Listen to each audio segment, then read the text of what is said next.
अस्सलाम वालेकुम वरहमतुल्लाहि वबरकातुहू। उम्मीद करता हूँ कि आप सब खैरियत से होंगे। आप सबका स्वागत है एफएसएस प्लेटफॉर्म में। मैं खादिम मोहम्मद तबरेज़ आलम दिन ब दिन एक एक नई चीजों को आपके सामने में रखा।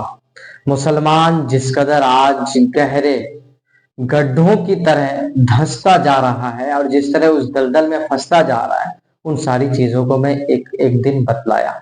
लेकिन कल से जिस दिन का आगाज होने जा रहा है वो नए साल का, इस्लामिक महीने का, नए साल का पहला दिन, जिसे हम सब कहते हैं माह मुहर्रमुल हराम का पहली तारीख का पहला दिन को। लेकिन मैं आज उन लोगों से ये पूछना चाहता हूं, उन लोगों से ये मेरा सवाल है, जिस तरह आज पूरी दुनिया एजुकेशन के मामले में हो या किसी नेक चीजों की तरफ या अच्छे कामों के अलावा कोई एक चीज बतलाए हमें कि जहां मुसलमान अपने बच्चों के फ्यूचर के लिए कोई काम करता हो।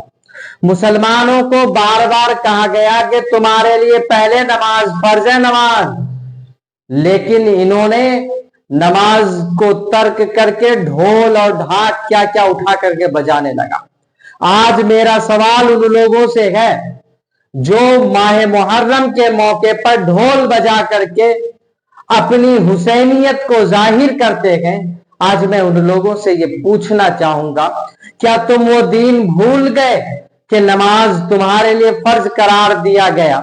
मैं उन लोगों से ये पूछना चाहूंगा कि क्या तुम जिस खुशियों में डूब करके ढोल बजाते हैं, ये ढोल बजाने का रस्म कहां से हुआ?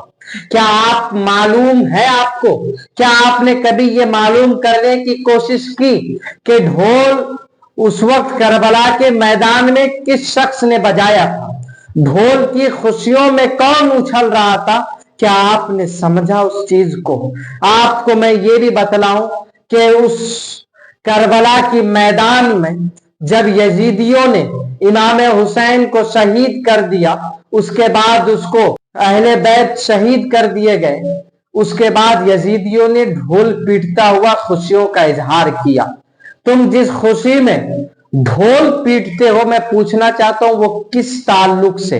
कहते इमाम हुसैन की याद में। अच्छा, इमाम हुसैन की याद में जिस तरह आप ढोल बजा रहे हैं, क्या उस वक्त वहां पे करबला के मैदान में क्या अहले बैत में से कोई ढोल पीट रहा था? क्या जिस अहले बैत की मोहब्बत में आप ढोल बजा रहे हैं? मैं उन लोगों से ये पूछना चाहूंगा कि तुम बतला सकते हो कि जिस तरह तुम ढोल पीटते हो उस तरह इमाम हुसैन की वहां पे इमाम हुसैन के चाहने वाले या अहले बैत के कोई अफराद वहां पे ढोल पीटता हो? आप कहेंगे मुझे नहीं मालूम। बात यही है कि अगर वहां रियल में होता तो उलमाए कराम आपको खुली छूट देते, लेकिन ऐसा नहीं है।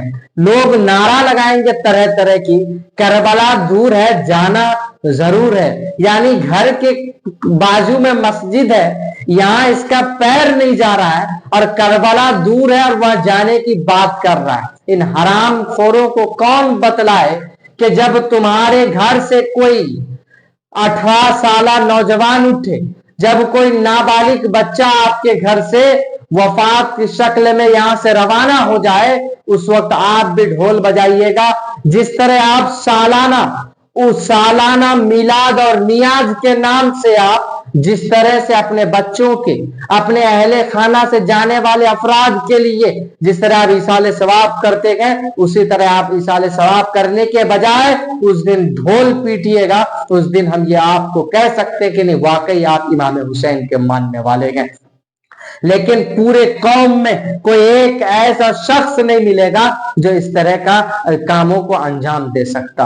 तो पता ये चलता है कि तुम सिर्फ नाम का हुसैनी हो, और वो जानते हैं आप, ढोल के साथ साथ अब तो मैं नई नई चीजों को देखता हूं। जिस तरह गैरों के यहाँ वो जो नई नई म्यूजिक के साथ सॉन्ग को बजाया जाता था, अब ढोल बजाने के लिए सिर्फ ढोल में मजा नहीं आ रहा था, तो अब उसमें म्यूजिक बजा करके तब उस चीज को वो ढालते हैं। उसके बाद उन्हीं मुहर्रम के महीने में, उसी मुहर्रम के आशूरा के दिन करबला के मैदान में लोग जा जा करके आग से खेलते हैं। हालांकि इस्लाम ने यह बतला दिया कि आतिशबाजी हराम है, लेकिन फिर भी ये जाकर के आग से खेलेंगे। आपको मालूम है अगर 100 आदमी जा रहा है एक काफिले के साथ, उसमें से यकीन के साथ मैं कह सकता हूं शायद के कहीं नहीं होगा, नहीं तो अक्सर व बेशतर वहां पे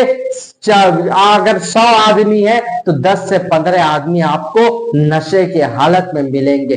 क्या इमाम हुसैन के चाहने वालों ने कभी नशे के हालत में इमाम हुसैन को याद किया? क्या अहले बैत के किसी अहले बैत के मानने वाले या अहले बैत में से किसी को आप जानते हैं जो नशे की हालत में कभी इन चीजों को अंजाम दिया हो? ये सिर्फ फजूल इखराजात है, ये सिर्फ नाजायज काम है जो आप कर रहे हैं। मैं उम्मीद करूंगा आज सिर्फ आपको मैं उस राह की तरफ ले जा रहा हूं, क्योंकि मैं बहुत दिन से आ नहीं सका आपके सामने, इसीलिए कल से अब इन्हीं चीजों पे एक ही टॉपिक पे बात होगी इंशाअल्लाह। आप देख रहे थे एफएसएस प्लेटफॉर्म, मैं खादिम मोहम्मद तबरेज आलम, फिर से मैं आपके साथ नई नई चीजों के साथ आए दिन मिलूंगा। अस्सलाम वालेकुम वरहमतुल्लाह।